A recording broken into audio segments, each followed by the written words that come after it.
2026 ஜூலை மாதத்துக்கான மாத பலன்களை தற்சமயம் பார்ப்போம். அடுத்து மிதுன ராசி. மிதுன ராசியை பொறுத்த வரைக்கும் இந்த மாதம் ஜூலை மாதத்தில் நீங்கள் ஆரம்பத்தில் 15ஆம் தேதி வரைக்கும் எடுத்த முடிவுகளை 15ஆம் தேதிக்கு பிறகு மாற்றி அமைக்கக்கூடிய சூழல் வரும். ஏன்னா உங்களுடைய ராசிநாதன் வக்கரகதி அடைஞ்சு திரும்ப உங்களுடைய ராசிக்கு போய் வலுக்கிறார். அப்போ உங்களுக்கு நீங்கள் 15ஆம் தேதி வரைக்கும் ஒரு முடிவுகளையும் 15ஆம் தேதிக்கு அப்புறம் வேறொரு முடிவும் எடுக்க வேண்டி வரும். தொழில் ரீதியாக நல்லா மாற்றம் வளர்ச்சி அடையக்கூடிய காலகட்டமாக இது இருக்குது. தொழில் செய்கிறவங்களுக்கு இவ்வளவு காலமாக உங்களுடைய ஜென்ம குருவினால ஒரு விதமான பயம் உணர்ச்சி, எதிர்காலத்தை பற்றி குழப்பம், மனக்குழப்பம் இதெல்லாம் இருந்துகிட்டு இருந்த இந்த ஒரு காலகட்டம் மாறி போய் திரும்பவும் நல்ல வளர்ச்சி முன்னேற்றத்திற்கு உண்டான சூழ்நிலை உங்களுக்கு உருவாகும். தொழில் ரீதியான சில மாற்றங்கள் செய்கிறதுக்கு இது ஒரு நல்ல காலகட்டமாக இருக்குது. வண்டி வாகனங்கள் வாங்கிறதுக்கு இது ஒரு நல்ல காலகட்டமாக இருக்குது. பழைய வண்டி வாகனங்களை விற்றுட்டு புதிய வாகனங்கள் வாங்கிறதுக்கு ஒரு சிறப்பான காலகட்டமாக இருக்குது. இந்த உங்களுடைய 7ஆம் இடத்துக்கு சனி செவ்வாயினுடைய தொடர்பு வர காரணத்தினால கூட்டாளிகள் பார்ட்னர்களுக்குள்ளே சில பிரச்சனைகள் அல்ல தொழில்கள் வந்துட்டு போகிறதுக்கு வாய்ப்பு உண்டு.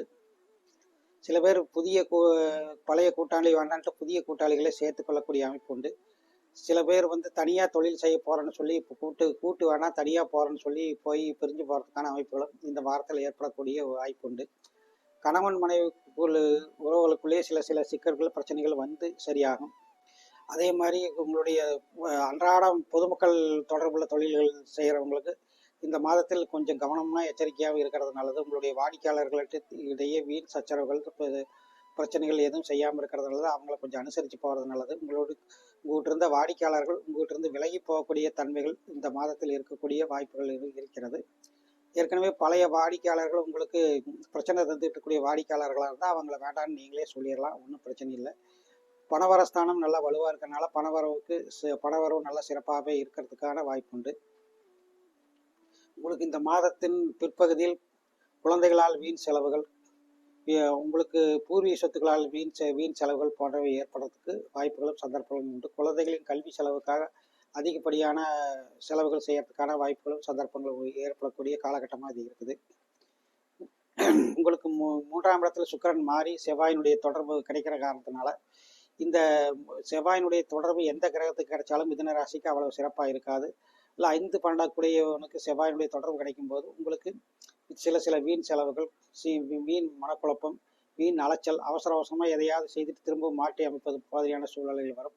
ஆனால் அதே சமயத்தில் குருவின் உச்ச குரு 6, 8, 10 இடங்களை பார்க்குற காரணத்தினால பணவரஸ்தானம் நல்லா வலுவாக இருக்கனால பணவரவு ரொம்ப தாராளமாகவே இருக்கும். கமிஷன் ஏஜென்ட்கள் மாதிரியான தொழில் இருக்கிறவங்களுக்கு நல்ல பணவரவு அடையக்கூடிய வாய்ப்பு உண்டு.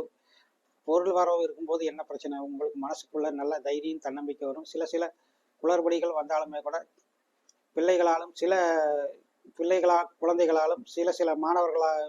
பருவத்தில் இருக்கிறவங்களுக்கு ஆசிரியர்களாலும் சில பிரச்சனைகள் வந்தாலும் போனாலுமே கூட பணவரவு சிறப்பாகவே இருக்கும். ஒரு சிலருக்கு பெற்றோர்களால் இளம் வயதை சேர்ந்த சிலருக்கு பெற்றோர்களால் கண்டிக்கப்படக்கூடிய ஒரு சூழல் ஏற்படக்கூடும். எனவே உங்களுடைய குழந்தைகளை நடத்தைகளை கண்காணிப்பது நல்லது. மற்ற இதர நிலைகளில் உங்களுக்கு இந்த மாதம் ரொம்ப பணவரவு ரொம்ப நல்லா இருக்குது. தொழில் ரீதியாக நல்லா இருக்குது.